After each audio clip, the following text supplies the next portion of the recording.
Magandang tanghali mga kasibak. Andito na naman nga pala si Momo ng Sibakaerox ng OKADA. At meron na naman tayong review vlog for today. And mamaya niyo malalaman kung anong bagay ba yung i-review natin. Bago ang lahat, shoutouts portion muna. JCS Racing kay Boss Pong, Boss King.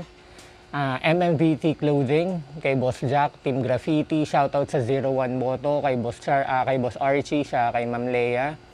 Siyempre, shoutouts din sa Jad Racing kay Boss Dondale. Shoutout sa lahat ng tropa. Mark Coronel, shoutouts din kay Mark Christian. Sorry, may pusa pa dumaan. And shoutout sa lahat ng tropa from north to south, sa mga kasibak natin dyan. Always ride safe, right? Stay safe, guys. Okay, so wag na natin patagalin. Ano ba itong i-review natin? Okay, so may isa tayong helmet na nakarating sa kamay natin na isa to sa mga anticipated helmets ko. Bakit kamo? Kasi this past few months, umuuso o lumalabas na yung mga powerhouse vloggers ng YouTube sa motorcycle community, motorcycle industry o sa motorcycle scene ng Pilipinas, may mga kanya-kanya silang personalized helmets. Pero kung ako tatanungin, kung si Sibakaerox ng OKADA ang tatanungin, ang personal favorite namin, etong ang i-review natin. So wag na natin patagalin. Ang i-review nga natin ay yung Spyder Recon 2 na customized helmet or made especially for this certain vlogger, which is Breezy. O ang pangalan niya sa Facebook ay BreezyRider. Tama, BreezyRider, The Bully Rider, sorry, parang ganun. Pero kasi sa totoo, mas kilala ko si Breezy bilang Raven Rev Rivera. Pasensya na kayupak, kasi nga, hindi ako medyo familiar doon sa page mo, pero pina-follow kita. And eto, hindi lang ako familiar doon sa name talaga, yung fully. Pero ganun din yung BreezyRider, The Bully, blah blah blah. Okay, so without further ado, punta na tayo doon sa pinaka-content ng vlog natin na to, kung anong klaseng i-review natin. Okay, so nakarating nga sa atin si Spyder ni Breezy, ni Boss Raven. So, una pa lang, eto, kasali siya doon sa Spyder Neo series na kung saan, ano ba tong Spyder Neo series na to? So, nakita namin si Spyder Neo series, nakikita nyo sa gilid ko, pinapakita namin yung iba't ibang pictures nila. Parang yung pinaka-trademark niya is makulay siya. Iba't ibang klase yung design niya. Isa pa sa personal favorite ko sa lineup na to ay yung Joker. Yes. Pero dito tayo magko-concentrate kay Breezy at kung anong kina-special nito at anong kinaganda at kinaangas niya. Okay, so dito muna tayo sa box. Honestly, yung box niya ang cool. Sorry dun sa tape pa. Kasi makikita nyo, ayan, meron siyang reflective na logo at pinagsisigawan nga yan na Spyder Neo series. And eto pa, na napansin ko, isa to sa mga napaka-importante sa akin yung a message of safety coming from the brand itself. Ayan, nakasulat. Ayan. Ang nakalagay is, safety above all else. Your comfort and protection on the road is our top priority with all helmets in the Neo collection, carrying the same durability and international standard certifications that is synonymous with Spyder. All Spyder helmets always meet or surpass the following safety standards. So, ang safety standards, kumbaga meter nito, galing sa ECE, saka sa DOT. So, more or less, excuse me, pasado siya, safety-wise.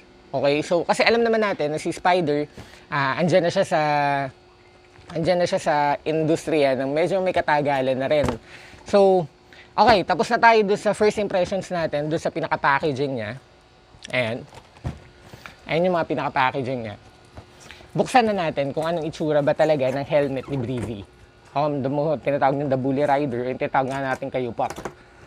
Okay. So, dito muna tayo. Ano ba yung content nung pinaka-laman ng helmet? So, nakita nyo, ang ganda ng bag. And, nakakatuwa rin yung bag niya, honestly. Oh. Medyo kakaiba. Unique siya in a way. Para siyang pambata. Unicorn type of colorways, ganun. And, ano ba bang ibang laman? Siyempre, meron siyang kasamang clear clear visor. Ayan. At isa to sa pinaka nagustuhan ko kasi meron siyang kasamang customized 3M decals na pang visor nga. Ayan. 3M yan, 100%. Ito yun nga, makikita nyo. Kay Breezy nakapangalan. Stay Breezy always. Yan yung motto ni Breezy. Ayan. So, customized talaga or specialized sa kanya itong helmet na to. So, may isa pa palang sticker. So, another shoutout from 01 Moto. Okay, so pumunta na tayo dun sa helmet mismo. Ayan. Okay. So, basically, nakakaputang ina talaga yung itsura niya. Kasi nga, kakaiba, utak to, brain tong design, tapos may mata, and ayan nga, may salitang breezy. May word na breezy. So, pinag-isipan to. Pinag-isipan yung design niya. And, dali, may laman sa loob. Oh, may kasama pa siyang spoiler. Ayan. Na pwede mong ikabit o hindi kung anong trip mo. Tapos, yung kasama niyang extra visor is silver iridium. Ayan. Tapos, mapapansin niyo, dual visor din siya. Ayan. Ayan. So, ano ba masasabi ko? Ayan. So, ito rin, may ICC. So, ibig sabihin, pass siya sa standards. Yung air vents niya, kamusta? Okay. So, ito muna. Anong unang-una natin dapat tingnan? Yung bigat. So, more or less, ang tingin ko sa bigat na ito, isa to sa mga gusto ko, na nagustuhan ko ng ginawa ng Spyder. Nilagay nila yung weight ng helmet. Hindi siya, ayan, naka-indicate siya. May sticker siya rito.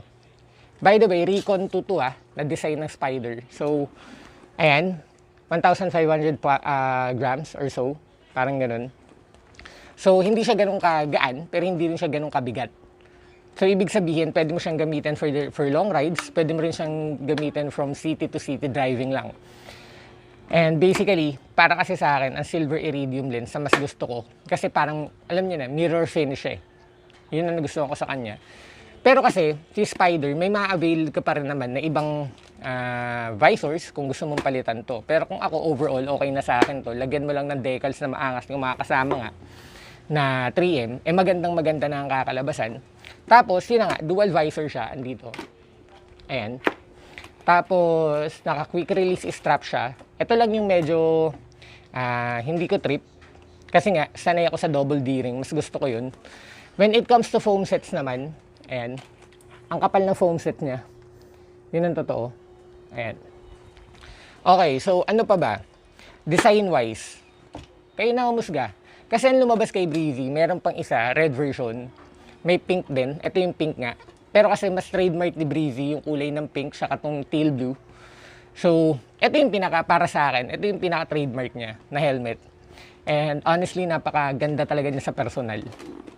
Alam niyo naman na hindi ako nagsisinungaling. Pag sinabi kong may problema, pag sinabi kong may downside, sasabihin ko yan eh. Pero basically, ito si Spyder Recon na to, na kay Breezy, pinag-isipan to.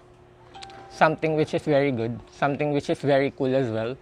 So, ano ba ang presyo na ito? Yung papala tanong is 4,495, 4,500. Hindi siya ganun ka budget friendly, pero hindi rin naman siya ganun ka pricey. Pero kasi, yung 4,500 mo, sulit dito. Bakit ka mo? Nakita nyo naman, may kompleto. May decals, 3M pa, may spoiler, ang ganda ng lens. Saka, Spyder to. Air vents. Ano ba masasabi ko sa air vents naman pala? Yung air vents naman niya, para sa akin, okay. Kasi palagi kong tinitingnan yung air vents. Kapag binuksan mo yan, madaling bumalik. Hindi, ito matigas. So, ibig sabihin, controlled. Hindi yung konting hangin lang, babalik siyang ganun. O kaya, konting alog lang, bababa siyang ganyan. O aakit siya. Yung ganun. So, tingnan natin yung fitting. Ha? Ito kasing nakuha ko, large. So, ang size ko talaga, sa Alpha 11 is XL. So, sa ibang brand, nagla-large din ako. Tingnan natin kung kamusta fit na ito.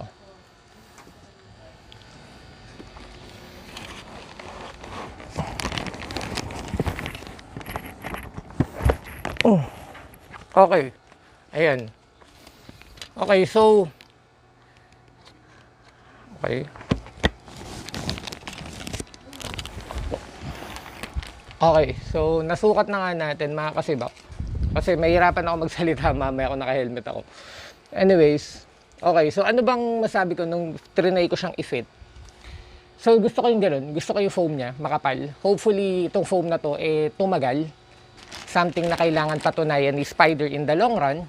And since tatry talaga natin itong gamitin sa daan, and yung wind noise, yung ingay, hindi pa natin masusubukan since ang review natin, nakaupo pa lang tayo at hindi tayo umaandar. Pero basically yung gaan, tolerable, maganda. Gusto ko yung fitting niya, gusto ko yung bigat niya. Hindi siya ganun kagaan, pero hindi siya ganun kabigat. Something na pwede kong gamitin. Pwede ko sabihin makasibak na pwede nyo gamitin araw-araw. And yun lang. Tapos, ano pa bang masasabi ko? Dito kasi overall, para sa akin, paint job wise niya, okay naman. On point, walang mga alun-alun. So, ibig sabihin, dumaan talaga sa quality control to. And yung foam set niya gusto ko talaga. Ayan. So, ayan ang helmet ni Breezy.